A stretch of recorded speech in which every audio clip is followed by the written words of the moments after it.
لیا ہوگا، 4 ڈال دیا، اور ہم نے گلوز پہنا ہوگا کیونکہ بلا حائل سطر چھونا جائز نہیں ہے، ہم نے کپڑا پہنا ہوا ہے۔ تو اب یہ اچھی طرح سے استنجا کرا دیا، کوئی مسئلہ کوئی پریشانی نہیں ہونی چاہیے۔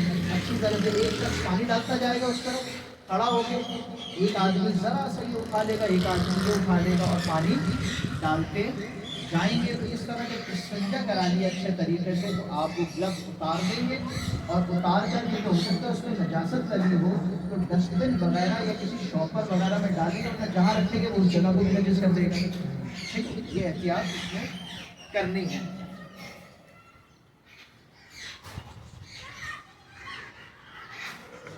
تو یہ بات تو بھی استنجا ہو گئی۔ اب دیکھیے وضو کروانا ہے، پہلا اسٹیپ کیا ہو گیا نہلانے کا، استنجا کرا لیا، اب وضو کروانا ہے۔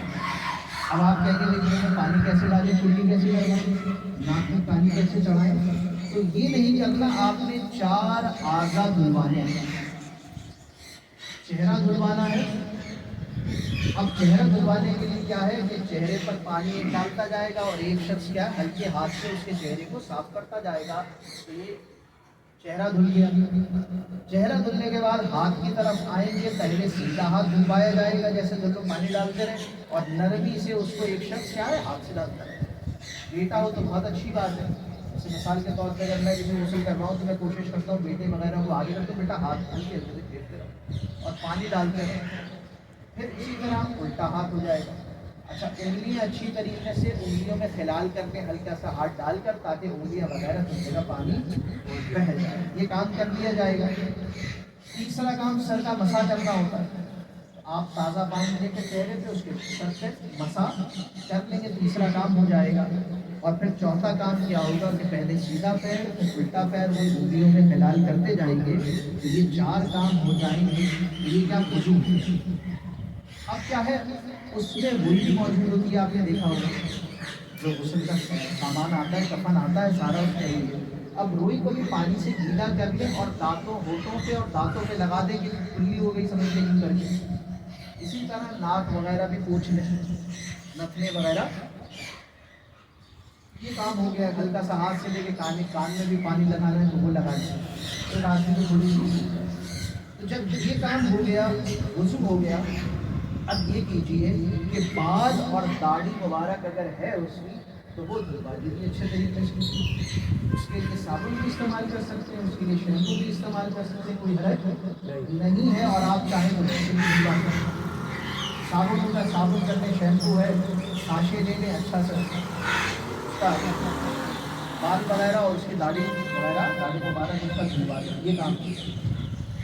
تو یہ وضو کی تمام چیزیں ہو گئی ہیں۔ اب کیا کرنا ہے، اب الٹی کروٹ کرنا ہے، بس کیا کرنا ہے، الٹی کروٹ۔ اب ان کی الٹی کروٹ کیسے، وہ آدمی کیا کرے کہ ایسے کرتے۔ اب یہ کروٹ دلوانے سے کیا ہوا کہ اب یہاں جو ہے یہ سطر کا خیال رکھا جائے گا، اب یہ سارے جگہ پانی بہایا جائے گا سیدھی طرف۔ الٹی کروٹ اس لیے دلوائی جائے کہ پہلے سیدھی طرف سے دھویا جاتا، تو اب یہ پورا سیدھی طرف گردن سے لے کر نیچے شرمگاہ سے لے کے پیر تک یہ اچھی طریقے سے پانی بہا دیں۔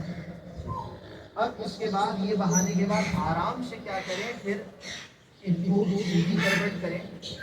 یہ سیدھی کروٹ کر کے اب یہاں سے پانی بہانا شروع کریں، تو یہ پورا پانی بہا کر یہاں پر یہ ہو گیا، ہر جگہ جسم پر پانی بہہ گیا۔